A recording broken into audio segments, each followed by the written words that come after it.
ترکیه زندگی میکنی؟ نیست، سوئده. گوشیت زنگ میخوره جواب بده. آلارم آلارم چیه؟ که آلارم خانه سالمندانه، آلارم اونایی که زندگی میکنن. پس تو داخل مطب کار میکنی؟ خانه سالمندان گفتم. آره. نگفتی تو کجایی؟ من ایرانم. من ایران فلک زدم. تو با این دم و دستگاه فلک زده ای. بعد بابا من دم و دستگاه منو نبین بابا. تو مای به اندازه 3 تا دم و دستگاه من پول در میاری به پول ایران. به خدا اگه در بیارم، به خدا اگه در بیارم این پول تو ایران پوله.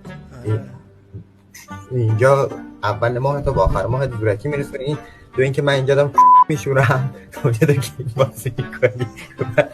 تو فلک زده ای. من